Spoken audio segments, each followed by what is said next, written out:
ஆகாஷ்வாணி.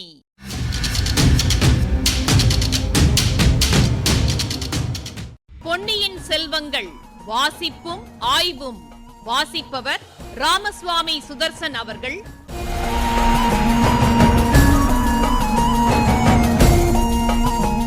மகாராஜாதிராஜ ராஜகம்பீர ராஜமார்த்தாண்ட ராஜகுலோத்துங்க ராஜகுலதிலக ஈரேழு 14 லோகத்தின் அதிபதி பாரா.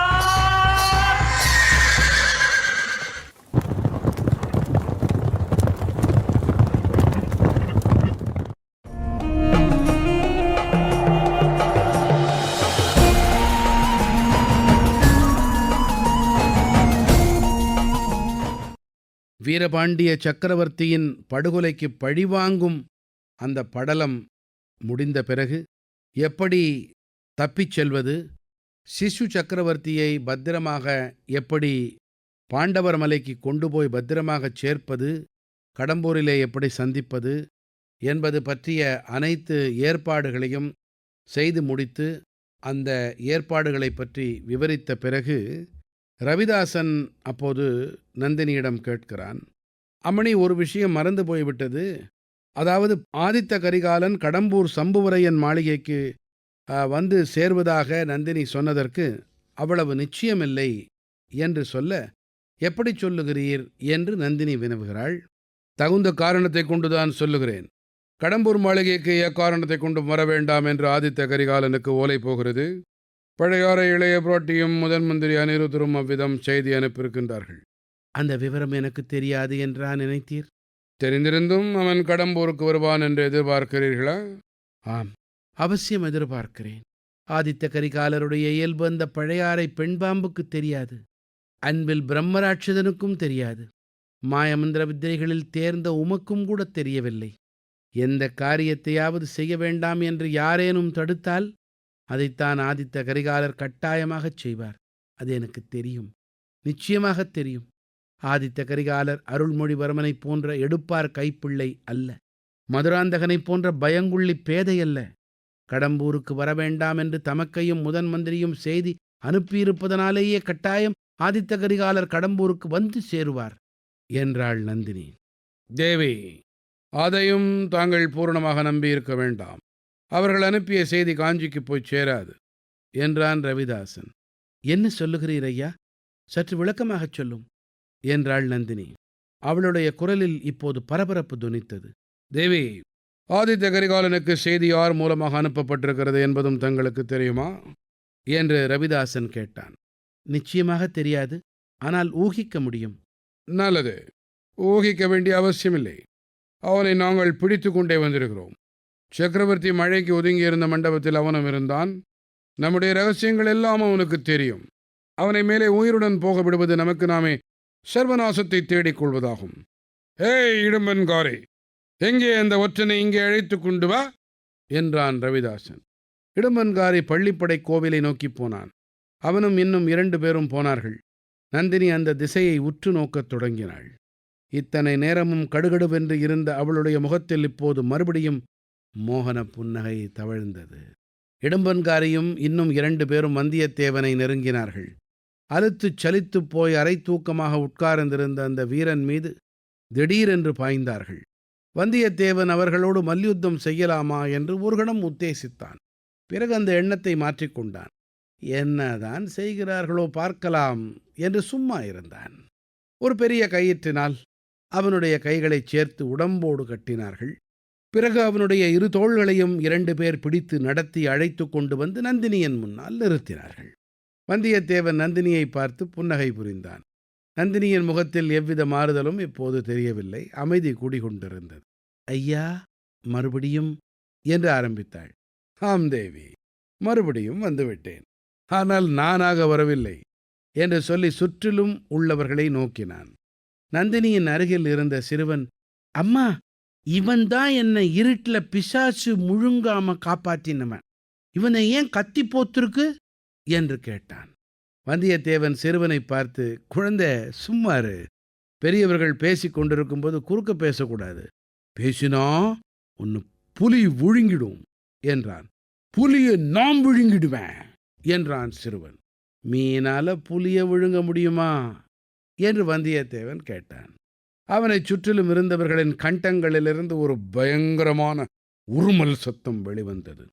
அது வந்தியத்தேவனை கூட ஒரு கணம் மெய்சிலிருக்கச் செய்தது. ரவிதாசன் உரத்த குரலில், தேவி, கேட்டீர்களா? இவனை இனி உயிருடன் தப்பிச் செல்லவிட முடியாது. 2 தடவைகளில் தங்கள் விருப்பத்துக்காக இவனை உயிருடன் தப்பிச் செல்ல விட்டோம். இனிமே இப்படி இவனை விட முடியாது என்றான். வந்தியத்தேவன், ஏ மந்திரவாதி, இதென்ன இப்படி பெரிய பொய்யா சொல்ற? நீ என்னை உயிரோட விட்ட, நான் அல்லவா உன்னை தப்பி போக விட்டேன். தேவி, இந்த மந்திரவாதியை கொஞ்சம் கவனித்து பார்த்து சொல்லுங்கள். இவன் உண்மையில் ரவிதாசன் தானா அல்லது ரவிதாசனுடைய பிசாசா என்று கேட்டான். ரவிதாசன் பயங்கரமாகச் சிரித்தான்.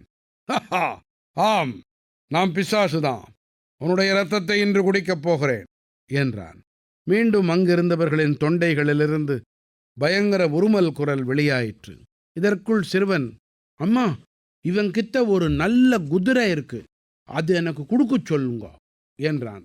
குழந்தை, நீ என் கூட வந்துரு, உன்னை என் குதிரையின் மேல் ஏற்றி அழைத்து கொண்டு போகிறேன் என்றான் வந்தியத்தேவன்.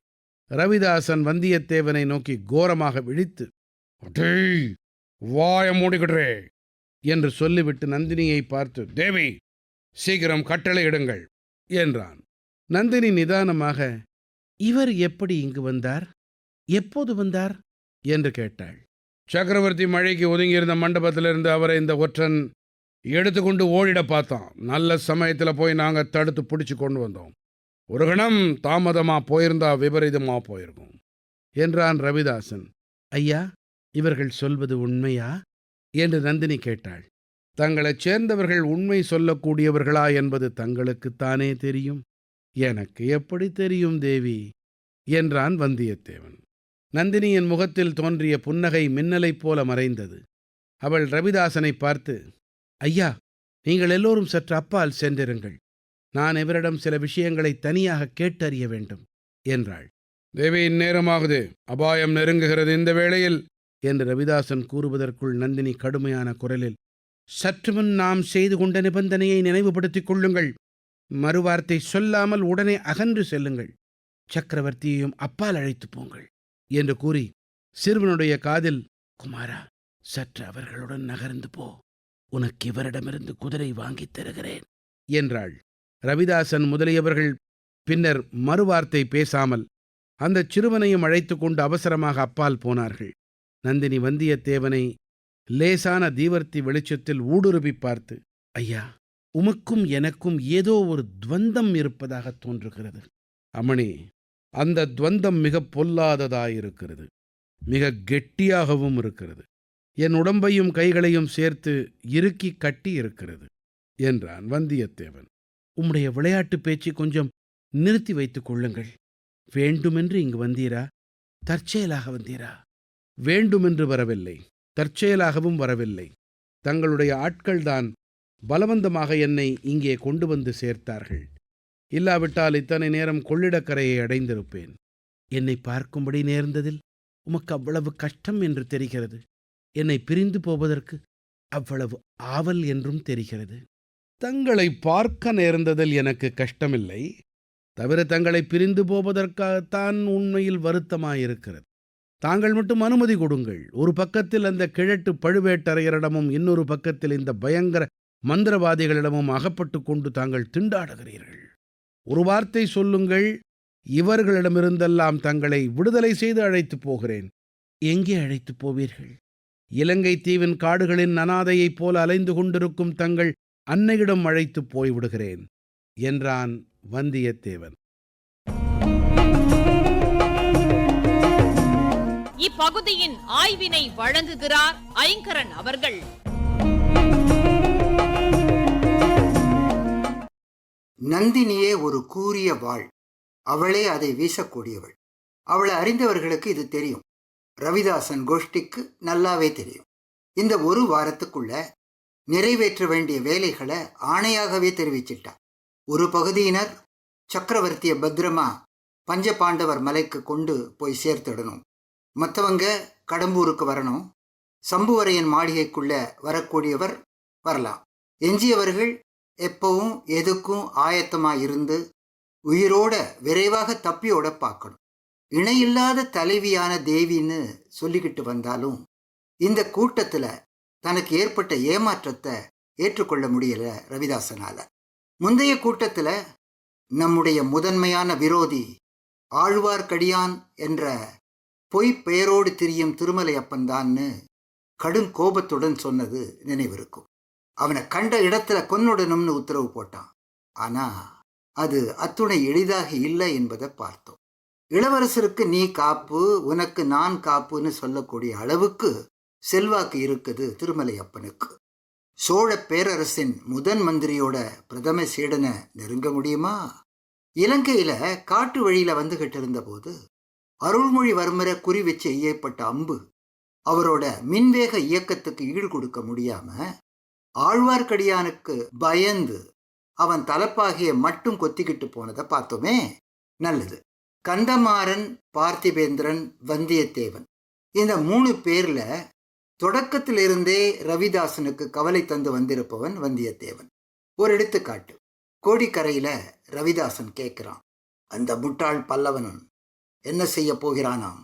நந்தினியின் பதில், அவனையும் தஞ்சைக்கு அழைத்து கொண்டு போகிறோம்.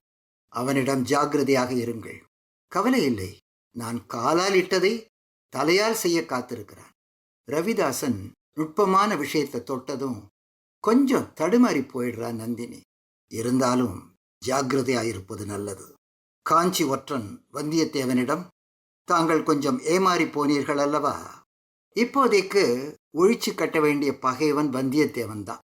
ஏற்கனவே அவன் மேல நந்தினி கொண்டிருக்கிற கரிசனமும் கொஞ்ச நேரத்துல இந்த குட்டி சக்கரவர்த்தி உற்சாகத்துடன் காட்டுற அன்பும் ரவிதாசனுக்கு பெருங்கவலையை மூட்டினதை பார்க்கிறோம். அவதூறா ஏதேதோ பேசி அவ மனசை குழப்ப முயல்றான். ஆனா சற்று முன் செஞ்சுக்கிட்ட நிபந்தனைய நினைவுபடுத்தி அவனை அடக்கிடுறா. அப்பால போய் நிற்கும்படி கட்டளையும் இடுறா. முக்கியமான திருப்பம். கீழவளவு என்கிற அழகர் மலை பகுதியில் உள்ள பாண்டவர் மலை மதுரைக்கு அருகே இருக்குது. இருந்தாலும் தாய் பாசத்துக்கு ஏங்குற இச்சிறு பிள்ளைக்கு இதெல்லாம் தேவையா? பார்ப்போம் அடுத்து என்ன நடக்குதுன்னு.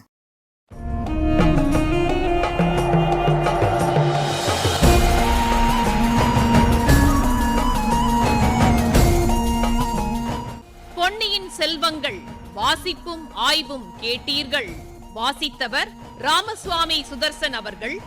ஆய்வினை வழங்கியவர் ஐங்கரன் அவர்கள். படைப்பு சென்னை வானொலி நிலையம்.